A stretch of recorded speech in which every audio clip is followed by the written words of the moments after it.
আর লাস্টেকার অক্ষরটা যদি লি তো কি হবে ব আর স বাস, বা আর সিন বাস। এবার দুটাকে আমি যোগ করে দিই, মধ্যেকার যা ছিল সব পরিপূর্ণ। আল্লাহ প্রথম বা দিলেন, লাস্টে সিন দিয়ে বলে দিলেন বাস। রে মানুষ, তোর মার পেট থেকে আসার পর থেকে নিয়ে কবরে যাওয়া পর্যন্ত যা প্রয়োজন আমি আল্লাহ এই কোরআনের ভিতরে দিয়ে দিয়েছি। বাস কোরআন শিখেলে সব পেয়ে যাবি। বাস কোরআন তুলেলে, কোরআন শিখেলে সব কোরআনের ভিতরে আছে। এই কোরআনে আছে উলুহিয়ত, এই কোরআনে আছে শিফা, এই কোরআনে আছে সায়েন্স, এই কোরআনে আছে বিজ্ঞান, এই কোরআনে আছে ডাক্তারি, এই কোরআনে আছে নজরবন্দি, এই কোরআনে আছে শেফা।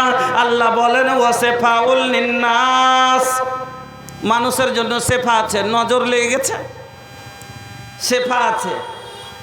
এক আচ্ছা, মানুষকে যদি সাপে কামড়ায় তো কি করে? মানুষকে সাপে কামড়িয়ে লাই তো কি করে জি ভাই? ওকে হসপিটালে যে শুয়ে মারে না? মারে না?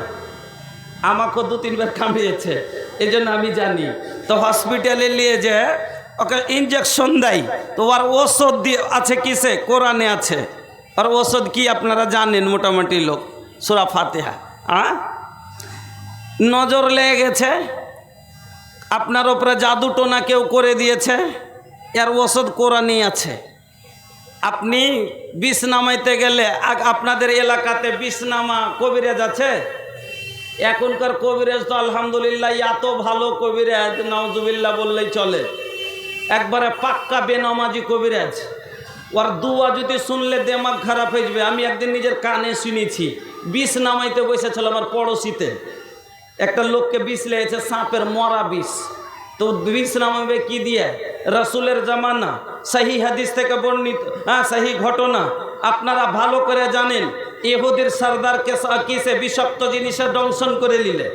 গল্প শোনা আছে না নাই? ঘটনা শোনা আছে না নাই? বিষাক্ত জিনিসে দংশন করেছে, বিষ নামছে না। ওরা বলছে যা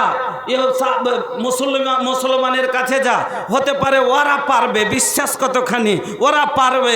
এবার চলে এসে এক সাহাবীর কাছে, এসে বলছে ভাই আমার সর্দারকে সাপে কামড়িয়েছে, যদি আপনি বিষ নামিয়ে দেন তাও ভালো হয়। বলছে ভাই আমি কিন্তু বিষ নামাবো, ঠিক আছে, কিন্তু ফ্রিতে নামাবো না, এলাজ ফ্রিতে করব না। কইছে কি নেবেন? না তো এতগুলো বকরি নিব। কইছে ঠিক আছে দেওয়া যাবে। কেন যখন বিপদ এসছে তখন তো হাতি যখন পাকে পড়ে তো চামাচিকেও পিঠে চড়ে নাকি? তো ওরকম ব্যাপার এখনই পড়েছে, দাও না। এবার বলছে যা জান বাঁচার কাজ আছে, যা চাইবে সব দিব। বলছে ঠিক আছে, চলে গেলেন। যাওয়ার পরে বিষ নামালেন, কি পড়ে? সূরা ফাতিহা। বিষ নেমে গেল। এবার বকরি নিয়ে আবার চলে এসছেন। এবার বকরি ভাগাভাগি করবে। বলছে ভাগ তো করবো হে, কিন্তু বকরিটা লেওয়া ঠিক হলো কি হলো না, একবার হুজুরকে জেনে নি। আল্লাহ রসুলের কাছে চলে গেলেন। যাওয়ার পরে বলছেন ইয়া রাসূলুল্লাহ, ইয়া হাবিবাল্লাহ, আমি ইহুদির সর্দারের বিষ নামিয়েছি, বিনিময়ে বকরির আমি বকরি নিয়েছি, আমার লেওয়া কি জায়েজ হবে? বলবে কেন, কি বলে তুমি বিষ নামিয়েছ? কি দিয়ে বিষ নামালে? না তো সূরা ফাতিহা দিয়ে। কইছে কেমন করে জানলে? কইছে হুজুর আপনি তো বলেছেন যে 100 অসুখের এলাজ হলো সূরা ফাতিহা, ওয়াসেফাউল লিন্নাস, কোরআনে শিফা ভরা আছে। আমি বিশ্বাস আমার কোরআন থেকে শেফা হবে। আর এখনকার বিষ নামাইতে আমি নিজের কানে শুনেছি। কি কইছে বলবো? কেউ রাগ করবেন না তো, যদি খারাপ লাগলে। মানে ওই রকম ওঝা, ভণ্ড ওঝার কাছে জীবনে মাটি ফেটে যায়, ঢুকে যায়। কত্তিল তাও হুররিক্তা, নবী বলেছেন যদি কতল করে দেয় কতল হয়ে যেও, যদি তোমাকে জ্বালিয়ে ছাই করে দেয় জ্বলে যেও, কিন্তু শিরক লা তুশরিক বিল্লাহ, আল্লাহর সাথে শিরক করিও না। কি